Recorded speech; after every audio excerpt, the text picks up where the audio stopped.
radiation, right? As you can see here, NCERT का diagram है. चलो पढ़ दूं मैं सारे नाम. चलिए जी, आपके लिए पढ़ देते हैं, अंडरलाइन भी करते हैं. Tasmanian wolf, tiger cat, banded anteater, marsupial rat, kangaroo macropus जो है, wombat, bandicoot, koala, marsupial mole, sugar glider. So मान लो क्वेश्चन में कभी सिर्फ नाम लिख दें भाई, जैसे नाम लिख दिया Bandicoot, koala and kangaroo are what animals? Are they placental mammals? Are they egg-laying mammals? Or are they marsupials? So you must know that they all are marsupials, right? जब आप इन सबको आपस में कंपेयर करते हैं, that's an example of adaptive radiation. Okay? ठीक है जी? Now, adaptive divergence भी कह देते हैं adaptive radiation को, या divergent evolution भी बोल देते हैं. अब हम exactly इसका उल्टा एक कंसेप्ट समझते हैं, convergent evolution. एनालोगस ऑर्गन्स पढ़ाते समय मैंने कन्वर्जेंट इवोल्यूशन बताया था. Development of similar functional structures among a group of widely related animals. दूर दूर का जिनका कोई रिश्ता नहीं है, उनमें कोई कॉमन बात मिल जाए. That is what is convergent evolution. ठीक है जी, राइट? चलो समझे इसे. नो, अडेप्टिव कन्वर्जेंस भी कहते हैं. अंडरलाइन कर रहा हूं, हेडिंग देंगे आप कन्वर्जेंट इवोल्यूशन. इस पर भी क्वेश्चन पूछते हैं नीट में, या adaptive convergence. Questions are framed in NEET from this topic. Technical सा लगता है ना बच्चों को. सुनो क्या होता है. Independent evolution of two different groups resulting in similar structures, form and function में, and These were absent in the last common ancestor of these groups. थोड़ा सा टेक्निकल लग रहा है ना? फिर से पढ़ते हैं. Independent evolution of two different groups. एक ग्रुप ये रहा, एक ग्रुप ये रहा. ये इस तरह से इवॉल्व होते गए कि किसी एक बात पे आके कॉमन हो. सपोज स्विम करने लगी है एक फिश भी, स्कॉलियोडॉन फिश, जो बिलोंग कर रही है पाइसेस को, और एक व्हेल या डॉल्फिन जो बिलोंग करती है क्लास मैमेलिया को. ठीक है, शॉर्ट में लिख दिया मैंने, राइट? तो मैं इसे ऐसे भी कह सकता हूं, development of similar adaptive functional structures. Development of similar adaptive functional structure, काम सेम होना चाहिए, right? In unrelated groups of organisms.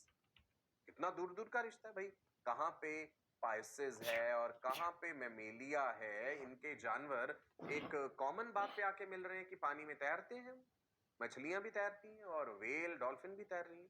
सो ये कहलाता है कन्वर्जेंट इवोल्यूशन. फिर से सादी भाषा में बोल रहा हूं, development of similar functional structures among a group of widely related animals. तो ये कन्वर्ज कर रहे हैं. क्लियर हो गया जी?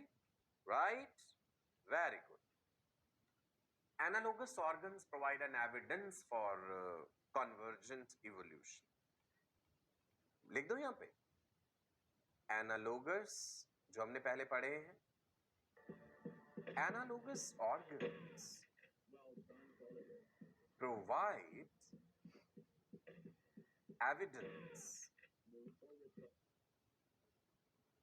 फॉर convergent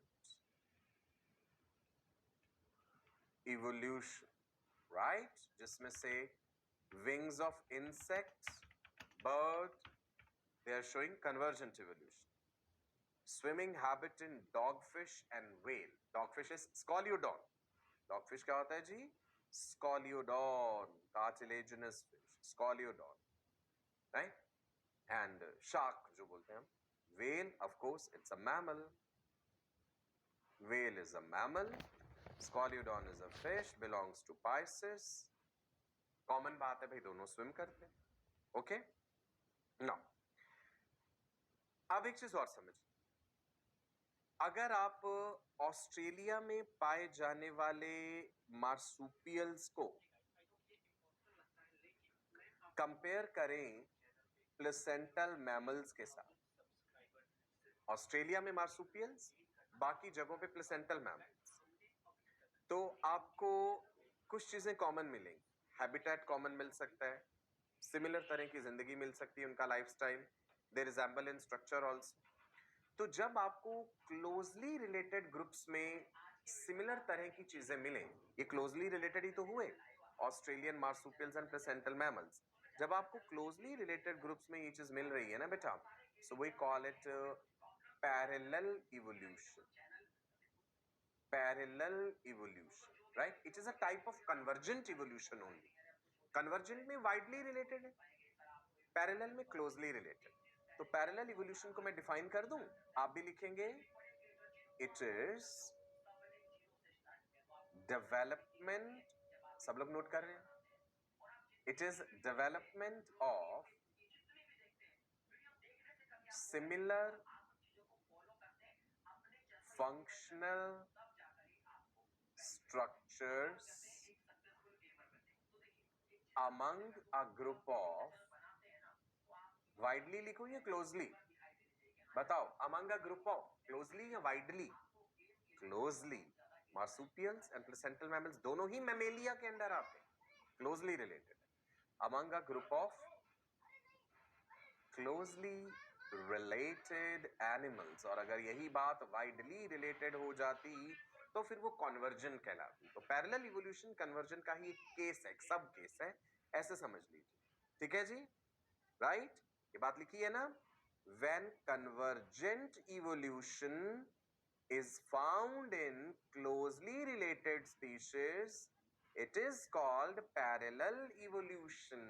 तो हमने पैरेलल इवोल्यूशन का भी मतलब समझ लिया। Example, development of running habit in deer and horse. Perissodactyla, artiodactyla, घोड़ा भी दौड़ता है, हिरन भी दौड़ता है, क्लोजली रिलेटेड है। Spiny anteater and scaly anteater belong to different orders of class mammalia. Spiny anteater echidna, prototherian है। Scaly anteater pangolin, placental mammal है ना? सो स्पाइनी एंटीटर और स्केली एंटीटर मैमेलिया के under ही आते हैं, orders अलग हैं, but they have acquired similar adaptations for diets, anteaters, right? Clear हुई ये बात पैरेलल इवोल्यूशन की? चलो एक सवाल पूछ सकता हूं मैं आपसे, can I ask you a question? Are you all ready? चलो, ऑल द बेस्ट। देखो, मैच द फॉलोइंग कर, ये क्वेश्चन नीट एग्जाम में पूछा हुआ, राइट? नीट 2021 का क्वेश्चन है। देखते हैं आप में से कितने बच्चे सॉल्व कर सकते हैं। लिखा है ना क्लियरली, कहां पे पूछा है जी? नीट 2021। चलो तो तैयार हो जाओ, एक क्रॉस मैच करना है। एक तरफ दिया हुआ है adaptive radiation, convergent evolution, divergent evolution, evolution bye anthropogenic action. चलो यहां से पकड़ते हैं। एंथ्रोपोजेनिक एक्शन मतलब ह्यूमन इंटरफेरेंस, इंसानों की दखल अंदाजी के कारण। मैंने बताया था ना, development of resistant varieties in a short span of time due to excessive use of herbicides and pesticides। ये हो गया जी evolution by anthropogenic action। very good। अभी अभी हमने पढ़ा है कि divergent evolution, convergent evolution and adaptive radiation क्या है, ये याद करो। डार्विन्स फिंचेस, जो मैं बार बार कह रहा हूं, किसका उदाहरण है जी? अडेप्टिव रेडिएशन का। पूरा एग्जांपल देकर समझाया आपको मैंने, डार्विन्स फिंचेस।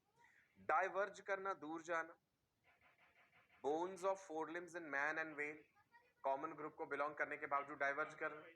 कॉन्वर्ज, दूर दूर का रिश्ता होते हुए भी कॉमन बात पे मिल रहे हैं, बटरफ्लाई भी उड़ रही है और बर्ड भी उड़ रहा है, दिस इज कन्वर्जेंट। हो गया ना क्लियर, राइट?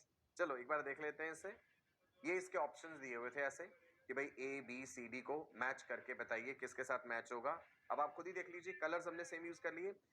ए का हो जाएगा 4, adaptive radiation with Darwin's finches.